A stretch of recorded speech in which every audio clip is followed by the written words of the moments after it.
Our reading today is from Acts chapter 17, verses 16 through 20.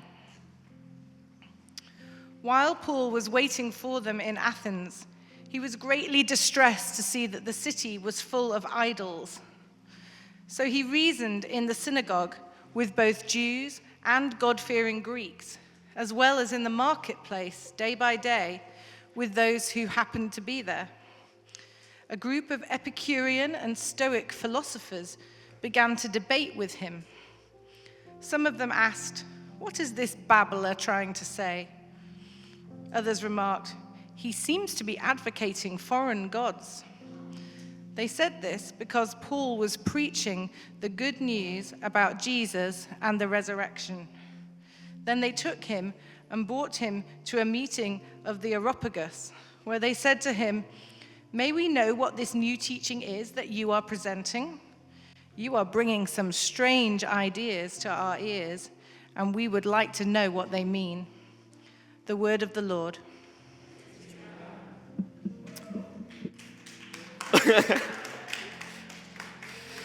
That's applause-worthy.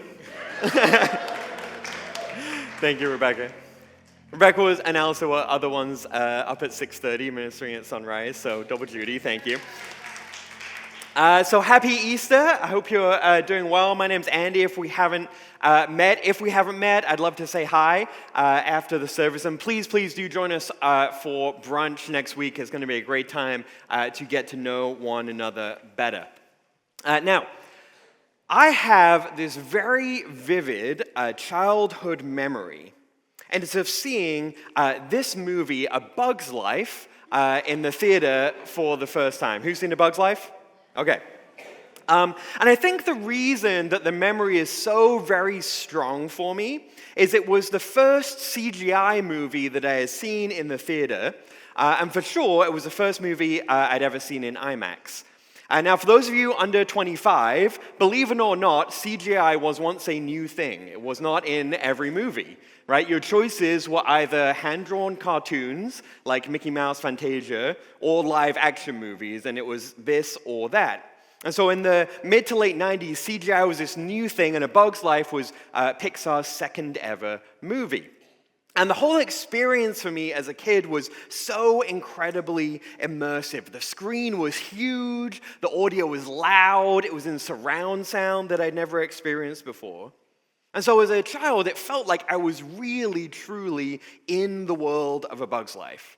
And even actually in the hours following, when we went back to the place we were staying, we were on vacation, it was like my imagination, my world was still in the world of the bugs. But of course, what happened eventually is the next day happened and life moved on. And I wonder if for some of us, Easter might feel a little bit like that too, right? We love the sort of symbolic and hopeful things it brings, spring and blossoms and newness, but that's really all. The story of Easter is sort of a heartwarming myth, but ultimately just an escape from reality, right? We like dressing up, we're wearing our nice clothes. Who doesn't love brunch? But then the day's over. Easter is nice, but then there's this thing called life that comes around still. Because there's still a war happening. The events in Brooklyn this week were very close to home. Maybe you're worried about your marriage or your kids or your job or your health. Maybe you're thinking about that loved one who you wish was with you right now but isn't. Maybe you feel the weight of a longing or a dream that hasn't come to pass. We can wonder maybe on a day like today, well, Easter is nice, but is it just the religious equivalent of a movie in IMAX? Right? It's an immersive experience, but really just a distraction from an otherwise harsh reality. If you've ever wondered that, then today is for you. Because today, Christians around the world are celebrating that 2,000 years ago, Jesus of Nazareth emerged from the tomb alive after being crucified and laying dead for 3 days. And for 2,000 years, that fact of the resurrection, the very center of the Christian worldview, has also been a stumbling block to a whole lot of people. Now, our passage today is set in ancient Athens. And if you wondered, why are we reading this on Easter, you're also in good company. But it really does have something to tell us. And in Athens, we meet Paul, who was a great leader in the early church, and everybody knew about Athens.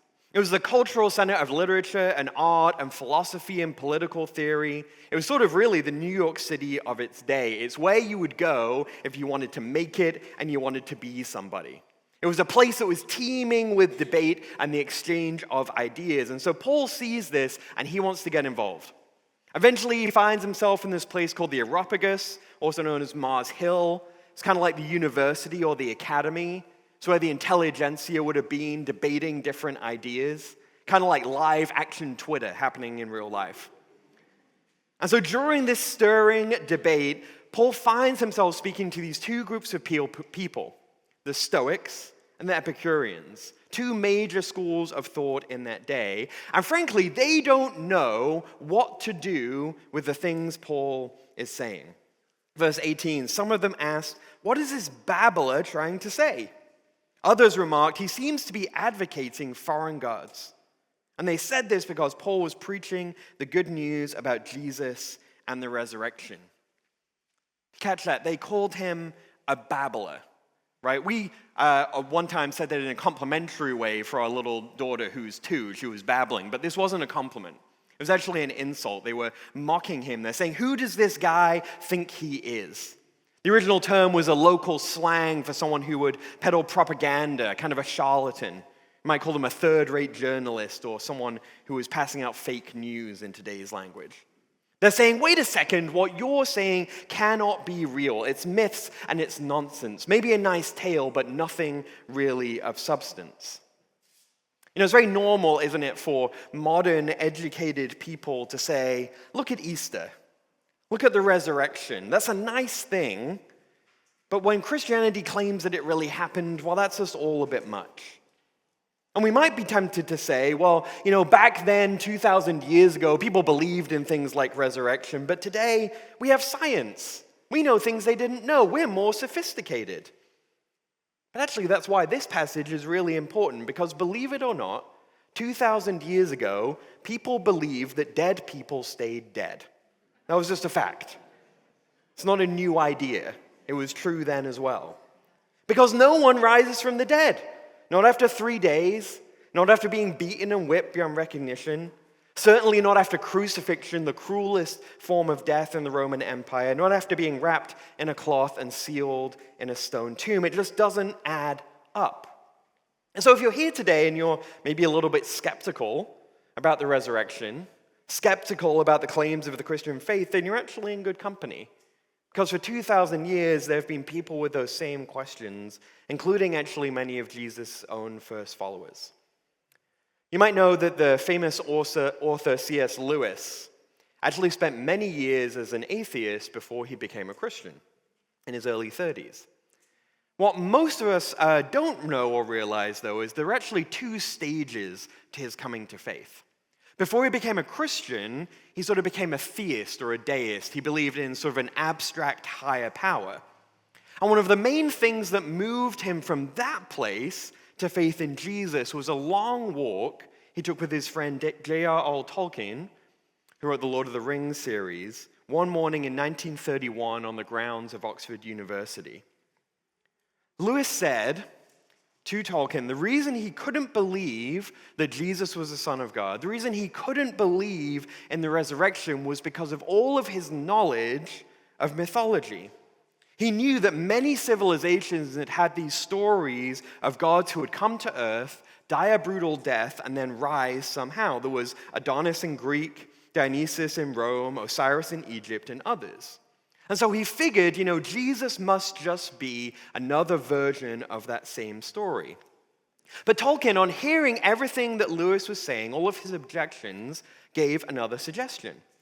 He said, what if the reason that the story of Jesus sounded so familiar was actually because Jesus was the myth that came true? He was saying the reason you're so drawn to Jesus is because the resurrection is actually the true myth. Yes, it had all the elements of these stories, but it was actually historically true. And Lewis would go on to write in a letter to his friends about this new insight he had. He said, the story of Christ is simply a true myth. A myth working on us in the same way as the others, but with this tremendous difference. It really happened. Friends, the resurrection really happened, and it really makes a difference to our lives. And that's what's going on in Acts 17. Paul is talking to these two different groups of people, again, the Epicureans and the Stoics. And they had a problem with the resurrection, but their issues actually went some layers deeper too. Let's just look at each of these two groups for a second. The first, the Epicureans. They had this catchphrase: nothing to fear in God, nothing to feel in death, good can be attained, and evil can be enjoyed. In other words, their motto was YOLO, right? You only live once. Live your best life. Manifest your way into happiness. And by the way, if hardship comes your way, you can easily breeze through it. That was their life philosophy. On the other hand, and very differently, were the Stoics. They saw their world as being determined by fate and said that human beings just needed to pursue duty, resigning themselves to the way that the world was, however painful it might be, and to be self-sufficient. Or said differently, life is hard, it's up to you to figure it out, muscle through. I don't know if you see in these what I see, but to me it seems clear that while we certainly don't use these words, these ways of interacting with the world are actually alive and well in our society today. Maybe for some of us, we're living lives a little like the Epicureans. Perhaps that's especially true if you find yourself in sort of an upwardly mobile stage of life, where we spend our time and money and energy endlessly pursuing enjoyment and fulfillment, which are good things. Actually, our region, this part of the world where we live, is designed around this whole idea, pursuing enjoyment and fulfillment. Not too far away from here, there's a street. And on that street is this store called Crave. And if you would believe it, Crave has a next door neighbor that sells some different stuff, and its name is Splurge. Crave and Splurge, two stores, independently owned, selling different things right next to each other on a main street right around here. If that doesn't tell you something about the spirit of where we live, I don't know what does. Because whether it's through buying more or better things, or through travel and experiences, or luxurious food and drink, all of which are good and fine things, so easily all of that can become the one and only thing that we're running after. We're living a life like the Epicureans. For some of us, though, that doesn't ring true at all. For some of us, we find ourselves more in the place of the Stoics. We're just sort of resigned to the difficulty and harshness of life. We wake up every day wondering what is going to attack us, what's going to come against us. And so we walk around with our defenses up. Our goal in life, whether we'd say it or not, is self-preservation and self-protection. And so the question that I ask us today, quite simply, is how is that going for us? How's all that playing out? I want to suggest not very well. There are those in the world today who would say, humanity is ever advancing, always making progress. A better life and a better world are just around the corner because we have medicine, we have democracy, we have education. The trajectory of our world is up and to the right, and it's all thanks to us. You're welcome. Generally, that argument goes on to say, previous generations, they needed faith, they needed God, but as a crutch. But now we have our advancements. Now we're the enlightened ones, and we can finally build the world the way it was supposed to be. All of that other stuff, that's just a story to make us feel better. And yet when we look around, that really doesn't ring true, does it? We can't help but admit that it doesn't actually help us make sense of the world, because in one way or another, most of us sense some kind of internal discontent. Things like depression and anxiety and addiction are becoming more prevalent in our world and our society, not less. And we feel deeply the hurt of all kinds of different things, whether it's broken relationships or lack of fulfillment in our jobs or the passing of a loved one or whatever it might be. Just this very week, I've walked with numerous people through really tragic and difficult circumstances. There are really heavy things happening even for some of us in this room. You see, the real myth is the myth of human progress. Not that we haven't made any, not that the advancements in society aren't good, but the idea that in our own power, we can make our lives and the world the way it was actually supposed to be. We can't. That's what Paul is actually challenging in Athens. And that's the idea that was so offensive to them. That's why they called him a babbler. The idea that through the resurrection, actually the gospel is more powerful than any of those other ways of living, more powerful than any other ideology. He's asking them, in a sense, to put aside their human pride, their human achievement in whatever form it took. He was asking them to put all of their stuff aside and recognize that as human beings, we actually need help from the outside. And specifically, we need the death and resurrection of Jesus. Why? Because in the death and resurrection of Jesus, Jesus won. Do you know that? Jesus won. He won the battle with the powers of evil and sin and death, and he did so by giving himself. He defeated death by dying. And what happens in the resurrection is he invades our world with all of the power and all of the life that's in heaven. So things like healing and forgiveness are possible. Things like a sense of inner peace and contentment are possible, not just one day, yes then, but also now through his presence with us. Speaking about Easter Sunday and the moment when the three women, Mary Magdalene, Mary the mother of James, and Salome, when they witnessed the resurrected Jesus for the first time, pastor and author Esau Macaulay says this. He says, the terrifying prospect of Easter is that God called these women to return to the same world that crucified Jesus with a very dangerous gift. What was it? Hope in the power of God, the unending reservoir of forgiveness and an abundance of love. He says it would make them seem like fools. Who could believe such a thing? Christians, he says, at their best, are the fools who dare to believe in God's power to call dead things to life. Amen? Friends, there's never been a more relevant time for Easter. You know, when life is going according to plan, the idea of the resurrection maybe seems nice, but sort of inessential. But when the floor is falling out from under us, the hope of a resurrection becomes a lifeline, something that we cling to. See, Christianity offers us hope not only in death, but also right now in life. Jesus takes our wrong, he takes our error, he takes our sin, and in place of that, he gives us forgiveness. Jesus takes our burdens and our anxiety and our struggle, and in place of that, he gives us healing and peace. He takes on the evil and injustice in the world, and he defeats it and replaces it with hope.